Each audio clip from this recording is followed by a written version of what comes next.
আসসালামু আলাইকুম।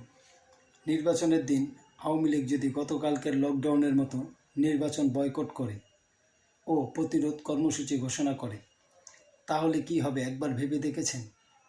এর সাথে যুক্ত হবে জাতীয় পার্টি, কমিউনিস্ট পার্টি, জাসদ সহ 14 দল। লকডাউন কর্মসূচি বুঝিয়ে দিয়েছে ইউনূস সরকারের পক্ষে 10% ভোটারকেও কেন্দ্রে আনা সম্ভব হবে না। গতকালকের পর বিষয়টি এখন আরও লাউড অ্যান্ড ক্লিয়ার। তখন ইউনূসের তথাকথিত আন্তর্জাতিক মানের ভোট এসো নিজেরাই করি পদ্ধতির নির্বাচনের কী হাল হবে, কারণ ইউনূস আওয়ামী লীগ জাতীয় পার্টি সহ অর্ধেকেরও বেশি ভোটারদের নির্বাচনের বাইরে রাখছেন। এটা এখন আমাদের সাধারণ জনগণ বুঝে গেছে। জয় বাংলা, জয় বঙ্গবন্ধু।